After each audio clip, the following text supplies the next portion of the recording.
सभी को राधे राधे। क्या कभी आपने सोचा है कि कुछ लोग जीवन में बड़े दुखों से कैसे बचे रहते हैं? क्या केवल भाग्य या इसके पीछे छिपी होती है कोई अदृश्य शक्ति? आज की यह कथा आपको बताएगी एक ऐसे व्रत का रहस्य जो जीवन को दुखों से ढाल की तरह सुरक्षित रखता है। चैत्र अमावस्या व्रत की अद्भुत कथा।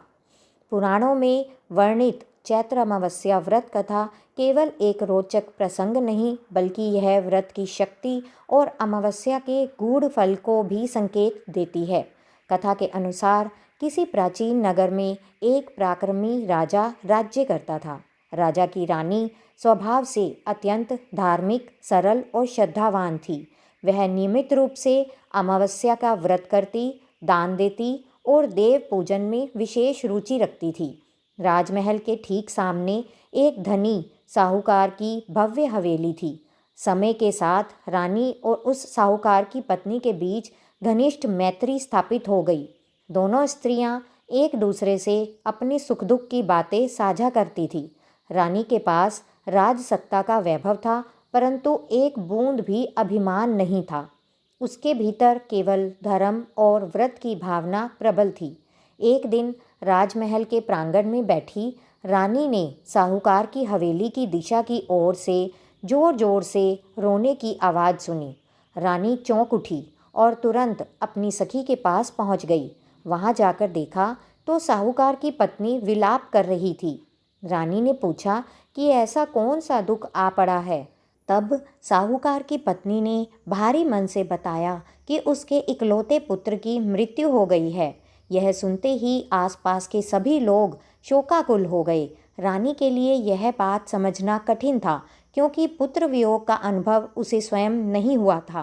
रानी जब महल लौटी तो उसके मन में एक ही बात घूमती रही कि अंततः यह दुख होता कैसा है, जिसे समझना भी मुश्किल लगता है।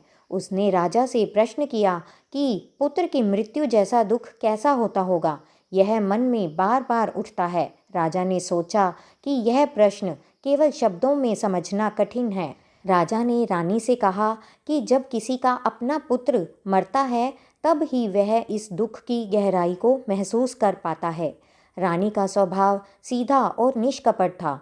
उसने इस वाक्य को शब्दों से पकड़ लिया। तत्काल उसने अपने पुत्र को गोद से उठाकर नीचे भूमि पर फेंक दिया, मानो वह उसी क्षण इस दुख को समझ लेना चाहती हो। ईश्वर की कृपा से बालक को कोई चोट नहीं लगी, वह सुरक्षित रहा। रानी ने आश्चर्य से देखा कि पुत्र को कुछ नहीं हुआ। उसने फिर राजा से कहा कि अभी भी यह समझ नहीं आया कि दुख क्या होता है। यह प्रसंग दिखाता है कि रानी के भीतर दुख को जानने की उत्सुकता तो थी, पर उसके जीवन की रक्षा पर दिव्य संरक्षण भी था। रानी के फिर से प्रश्न करने पर राजा ने दूसरा उदाहरण दिया। उन्होंने कहा कि जब पड़ोसी राज्य के साथ युद्ध होगा और वह स्वयं अकेला युद्ध के लिए जाएगा, तब यदि उसके मृत्यु का समाचार महल तक पहुंचेगा, उस समय रानी को दुख का अर्थ समझ में आएगा। यह सुनकर भी रानी के मन में स्पष्टता नहीं आई, किंतु वह सोच में डूबी रही। समय बीतने पर ऐसा अवसर आया कि पड़ोसी राज्य के साथ युद्ध निश्चित हुआ। राजा सेना के साथ युद्ध भूमि की ओर प्रस्थान कर गया। उधर रानी ने अपने नियमित अमावस्या के व्रत को और अधिक श्रद्धा के साथ निभाया। उसने ईश्वर से प्रार्थना की कि जो भी हो उसके पति की रक्षा अवश्य हो, भले ही उसे अभी भी दुख का अर्थ ना समझ में आया हो। अमावस्या के व्रत के प्रभाव से राजा युद्ध में विजयी होकर सुरक्षित महल लौट आया। रानी को अपने प्रश्न का उत्तर अभी भी नहीं मिला।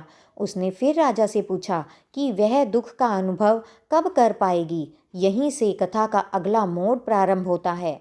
रानी के लगातार प्रश्न करने पर राजा ने तीसरी बात कही। उसने कहा कि एक समय ऐसा आएगा जब वे दोनों गंगा जी के दर्शन के लिए प्रस्थान करेंगे। यात्रा के दौरान वह गंगा नदी में कूद जाएगा और जब इस घटना की सूचना रानी को मिलेगी तब उसे दुख का वास्तविक अनुभव होगा।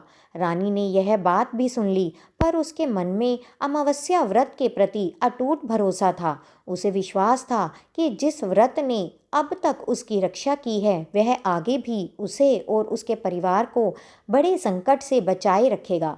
इस प्रकार रानी अपने प्रश्न के उत्तर की प्रतीक्षा करते हुए भी साधना से विचलित नहीं हुई। उधर कैलाश पर्वत पर विराजमान भगवान शिव और माता पार्वती सारे घटनाक्रम को दिव्य दृष्टि से देख रहे थे। भगवान शिव ने माता से कहा कि वे उन्हें एक ऐसी आत्मा के दर्शन करवाना चाहते हैं जो सच में सुखी है। यहाँ सुख का अर्थ केवल बाहरी सुविधाओं से नहीं बल्कि भीतर की सुरक्षा और ईश्वरीय संरक्षण से है। भगवान शिव और माता पार्वती ने एक लीला रची। दोनों ने बकरे और बकरी का रूप धारण किया। इस रूप में वे एक बावली या कुएं के पास घास चरने लगे। यह वही स्थान था जहाँ आगे चलकर राजा और रानी को विश्राम के लिए रुकना था। उस पूरी योजना का उद्देश्य रानी को उसके व्रत के फल का रहस्य समझाना था। कुछ समय बाद राजा और रानी गंगा दर्शन की यात्रा पर निकले। यात्रा की थकान के बीच उन्हें वही बावली दिखाई दी जहां बकरा और बकरी रूप में शिव और पार्वती उपस्थित थे। रानी ने उस स्थान को देखकर कहा कि वे यहीं थोड़ी देर विश्राम करेंगे। वातावरण शांत था और दोनों कुछ समय के लिए विश्राम की तैयारी करने लगे। इसी दौरान रानी ने बकरी के रूप में बैठी माता पार्वती और बकरे रूप में उपस्थित भगवान शिव के बीच हो रही सारी बात को सुन लिया।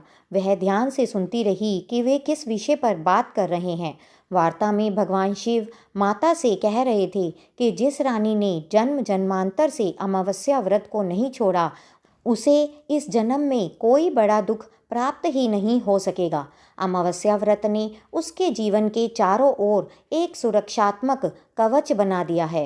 रानी ने यह बात सुनते ही मन समझ लिया कि उसके सारे प्रश्नों का वास्तविक उत्तर यही है। दुख का अर्थ जानने की उसकी आदत थी, पर अमावस्या व्रत की शक्ति ने हर बार उसे बड़े आघात से पहले ही बचा लिया।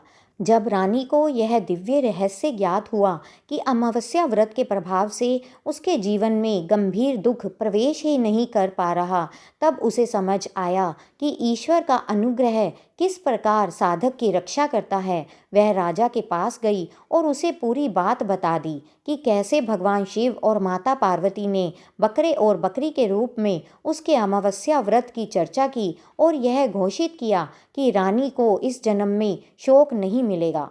तो इस कथा से हमें यह स्पष्ट रूप से संदेश मिलता है कि अमावस्या व्रत केवल एक परंपरागत नियम नहीं बल्कि साधक के चारों ओर अदृश्य सुरक्षा चक्र की तरह कार्य करता है। चैत्र अमावस्या जैसे पावन दिन पर यदि यह व्रत श्रद्धा, संयम और पितृभक्ति के साथ किया जाए तो व्यक्ति के जीवन से अनेक प्रकार की बाधाएं धीरे धीरे दूर होने लगती हैं। चैत्र अमावस्या की कथा यह बताती है कि दुख और कष्ट जीवन का हिस्सा है, पर सच्ची श्रद्धा और नियमित साधना से उन्हें अत्यंत सौम्य रूप में बदला जा सकता है। रानी को दुख का अर्थ जानने की उत्सुकता रही, पर अमावस्या व्रत ने उसे हर बड़े आघात से बचाए रखा। यह अनुभव संकेत देता है कि ईश्वर कभी भी निष्ठावान साधक को निराश नहीं करता। इस तिथि पर किया गया व्रत, स्नान, दान और पितृतर्पण न केवल पितरों को संतोष देता है बल्कि जीवित वंशजों के जीवन में भी स्थिरता, शांति और क्रमशः कष्टों से मुक्ति का मार्ग प्रशस्त करता है। चैत्र अमावस्या के दिन यदि व्यक्ति अपने व्यवहार, विचार और कर्मों में भी सात्विकता रखे, क्रोध और कलह से बचे, तो व्रत का प्रभाव और अधिक उज्जवल रूप से परिणाम देता है। तो भक्तों, अब जब भी अमावस्या आए केवल इसे तिथि न समझें, इसे अपने जीवन की रक्षा का अवसर समझें। अगर आप भी अपने जीवन में शांति, सुरक्षा और ईश्वर की कृपा चाहते हैं तो श्रद्धा से अमावस्या व्रत अवश्य करें। अगर आपने अभी तक हमारे चैनल को सब्सक्राइब नहीं किया है तो जल्दी से कर लें, और यह जानकारी आपको पसंद आई हो तो वीडियो को लाइक करें, शेयर करें और अपने दोस्तों के साथ साझा अवश्य करें और बेल आइकन को ज़रूर प्रेस करें ताकि आने वाली वीडियो की नोटिफिकेशन आप तक सबसे पहले पहुंच सके।